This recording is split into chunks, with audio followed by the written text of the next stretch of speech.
ಎಲ್ಲರಿಗೂ ನಮಸ್ಕಾರ. ಮನೋಸ್ಪಂದ ಬೈ ಅಶ್ವಿನಿ ಚಾನಲ್ಗೆ ಎಲ್ಲರಿಗೂ ಸುಸ್ವಾಗತ.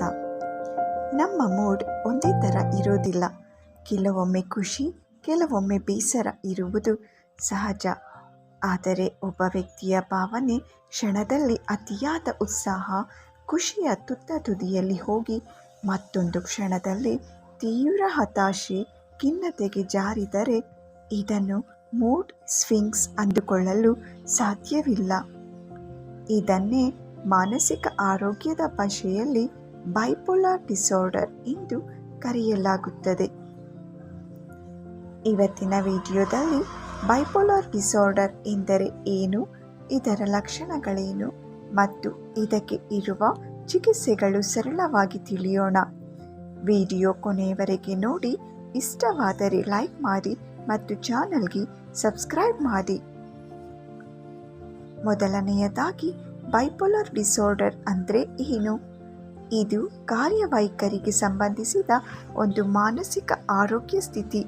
ಇದರಲ್ಲಿ ಎರಡು ತೀವ್ರತರವಾದ ಸ್ಥಿತಿಯ ಹಂತ ಅನುಭವಿಸುತ್ತಾರೆ.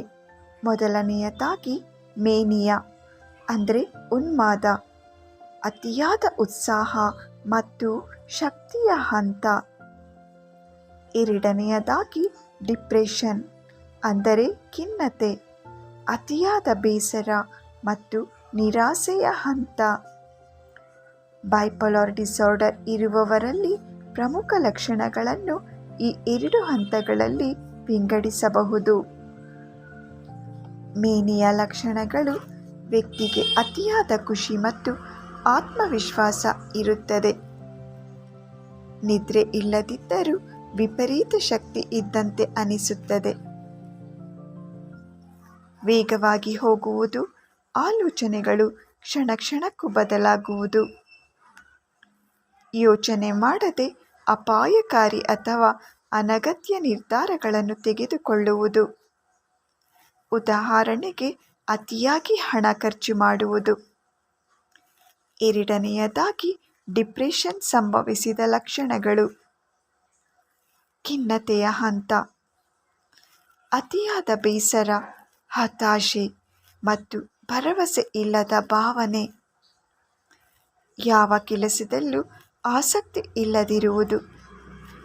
ವಿಪರೀತ ಸುಸ್ತು ಮತ್ತು ನಿರಂತರ ಆಯಾಸ. ನಿದ್ರಾಹೀನತೆ ಅಥವಾ ಅತಿಯಾದ ನಿದ್ರೆ.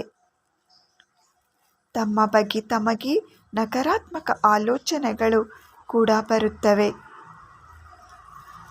ಈ ಎರಡು ಹಂತಗಳ ನಡುವೆ ಸಾಮಾನ್ಯವಾಗಿ ಸಂಪೂರ್ಣ ಸಾಮಾನ್ಯವೂ ಇರಬಹುದು. ಇದು ವಂಶಪಾರಂಪರ್ಯ, ಕುಟುಂಬದಲ್ಲಿ ಯಾರಿಗಾದರೂ ಮಾನಸಿಕ ಆರೋಗ್ಯದ ಸಮಸ್ಯೆಗಳಿದ್ದರೆ ಬರುವ ಸಾಧ್ಯತೆ ಇರುತ್ತದೆ.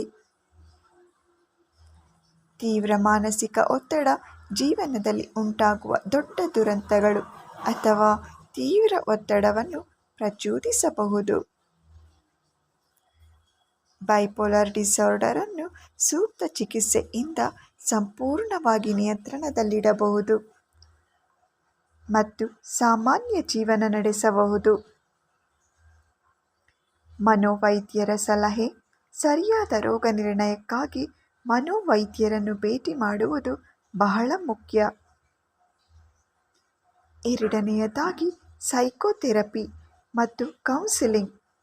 ನಕಾರಾತ್ಮಕ ಆಲೋಚನೆಗಳನ್ನು ನಿಯಂತ್ರಿಸಲು ಮತ್ತು ಒತ್ತಡ ನಿರ್ವಹಣೆಗೆ ಕೌನ್ಸಿಲಿಂಗ್ ಸಹಾಯ ಮಾಡುತ್ತದೆ.